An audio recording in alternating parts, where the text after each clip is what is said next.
The Prince of Wands is an ambitious card showing a character of leadership charging forward into the fires of life and of experience. On the Rider-Waite deck we can see a King of Wands sitting upon his throne, with symbols behind him of which show the strong Leo symbology upon this card, as well as two symbols here of which suggest infinity, those being the Ouroboros and the Salamander, which could represent the endless rebirth of experience. Whether this is planets and universes themselves, collapsing cosmoses endlessly reborn, or incarnations of our own bodies as we desire to experience the tastes, sounds and pleasures of this life. And indeed, our Prince upon the card is charging forward into that fire of passion and of life itself. On the Tree of Life, he is centred in Tifereth, of which means beauty, and with regards to him, could represent the beauty of this experience. More metaphysically, Tifereth here is also suggestive of a harmony or a balance, because we have already experienced both sides of the pillars upon the Tree of Life, and so we have seen severity, and we have also seen mercy. We've experienced, perhaps to a base level, and yet still we understand some of how the world behaves, and so we say, I understand it, and so I'm going to go out and conquer it, which doesn't necessarily mean in any type of warlike status, but can simply mean to take hold of your desires and to see them true, to taste that fruit of the tree, so to speak. And that's what the Prince is actually doing here. You can see that his eyes are open, and a lot of the Minor Arcana cards here on the Wands suit have their eyes closed, they're in a period of meditation, and yet here his eyes are open, he is viewing the physical world around him, and so he's centred in the realm of form and of physical, touchable reality around us. He wears a crown or a helmet upon his head, of where we can see the first of two symbols showing the strong suggestion and influence of Leo upon this card. So we can see a lion with many different wings here coming out of it, and yet this isn't actually the main symbol here upon the helmet.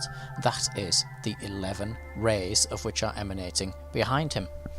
Most of these cards show 12 points or rays representing the 12 signs of the zodiac, and so all of the experiences of the universe, and yet here we have 11 instead, and so this is a very esoteric number 11, and you can actually see it in almost all mysticism and occultism and so on if you look into it. For instance, there are 11 words in the law of Thelema: do what thou wilt shall be the whole of the law.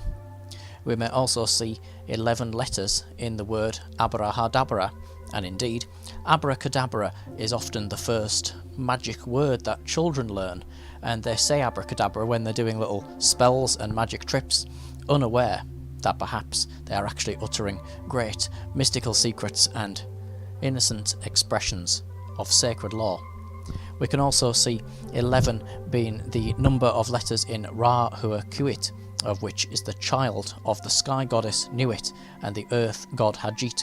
And so we see here a type of wondrous duality, of which we will return to, of course, because we have the sky goddess Nuit, a firmament, a protective mother over the earth, coming and literally touching her hands, meeting with the earth god Hajit upon the plane of the earth, and their child is born inside this earth, of which provides obviously oxygen and food and everything of which they would need to exist, to incarnate and to experience. If we even take this further, we could say that the character upon the card is performing the great work of a hermeticism, of which is the joining of the microcosm and the macrocosm. And so if we have a look at the pentagram and of the hexagram brought together to create the rose and the cross, we can yet again see, of course, 5 and 6 bringing us to 11. That this character is a Thelemite in himself, he is doing his will, can be shown here with this pendant or seal of which he is wearing, and is positioned around the space of the heart upon his chest. And this shows the Star of Babylon together with the mark of the beast. This is in itself a very popular sigil within Thelema, and if we look at them separately, we can see this is actually quite a simple symbol. And so upon the Star of Babylon, we can see in its centre here the shape of the Vesica Pisces, a shape of which shows up, of course, all over the universe and all over esoteric symbolism. And so this is the symbol of the yoni. If we then have a look at the mark of the beast, this shows a singularity in its centre and an expanding universe, and yet as a whole it is clearly a phallic image. Indeed, it is a phallic image pointing directly at the viewer, and this is the symbol of the linga. And so if we put them together, we have the yoni and the linga, or the womb and the phallus. And so what he is wearing around his chest here is a deeply creative symbol, showing the union of which we discussed previously with Nuit and Hajit, and also the union of which brought us all into this incarnation, of which we're in the process of living out right now, of course, as we watch this very video. It also shows that this is a very masculine image, the phallus symbol coming out towards the viewer, so to speak, and the image on the card showing to be striding again towards the viewer if we were actually holding the card. And so it's a masculine symbol of putting out a seed of life, and that race to be the seed of life which succeeds and actually creates and kickstarts that birthing and conception process. And so he's also completely naked, apart from his crown with those 11 magical rays of light upon it. And this shows that he's free, like we saw with the previous card. And also his arms are outwards. He looks quite welcoming. He's not necessarily interested in modesty of any description.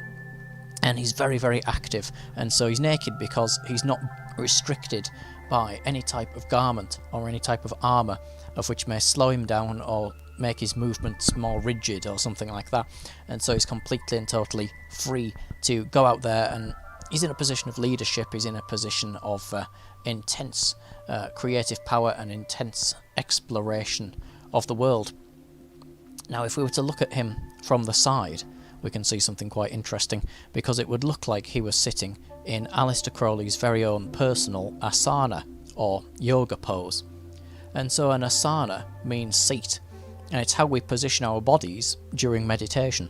And it's said to be very uncomfortable at first, until gradually it becomes extremely comfortable, until the point when you can sit into your asana and completely forget your physical body and its aches and pains and things, and just go off into the space of the mind. And so that he would be sitting in an asana shows that he is concerned with the great work that we spoke of before.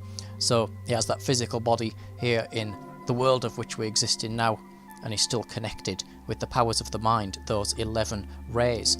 And in fact, I'm going to return to those 11 rays in a moment, because he also holds in his hand here the Phoenix wand. Now, we've seen this before, and it's a ritual wand of the Golden Dawn. And this wand can be seen used in a ceremony known as the 5x6 ceremony, which of course is 11 once again. And so that really connects back to that symbol. What is the 5x6 ceremony?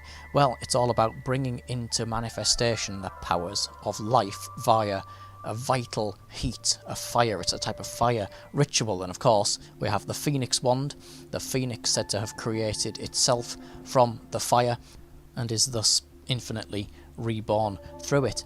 And it was known in ancient Egypt as Bennu, which was a symbol of the resurrection of all of the universe, because our spiritual essence sprang forth from the physical dead world and desired to incarnate again and to carry on with the experience of life. And so that's what we see here with the Phoenix wand.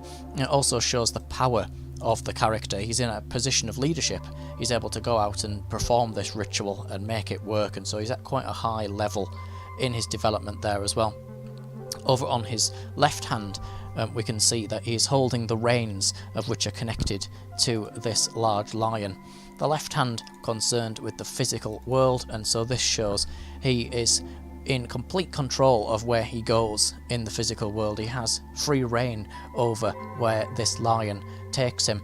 We've seen a symbol like this before on the Major Arcana with the Lust card, And there's the suggestion that one would have to be very confident in where they're going to behave like this, and they would also have to have a great passion to actually get to wherever it is that they want to go. And so it's showing he has this lust for life.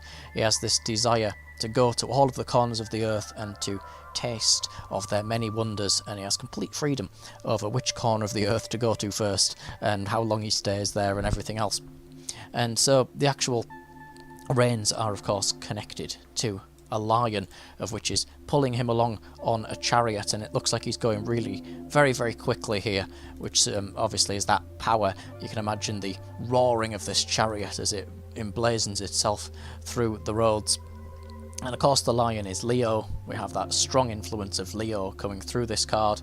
And so if we look at the qualities of Leo, we've got that strong driving force coming through this character. And so we are looking at an energy of deep enthusiasm, of dynamic and confident exploration. He's very ambitious, and he's very powerful and charismatic. And if we look at it on the other side, though, of course, our character here could also be a bit sort of arrogant. You know, he's charging on, perhaps he's not really caring about what's happening behind him or even in front of him. And so he could be a little bit arrogant with that exploration and that power that he's got as well, but hopefully we can stay on more of the positive side of it, as shown in this Thoth card. Indeed, there is a particularly strange symbol on this card, of which is this patch of green underneath the chariot. It almost looks like it's not supposed to be there. It's completely out of colour coordination with the rest of the card, so much so that it looks like it was unfinished.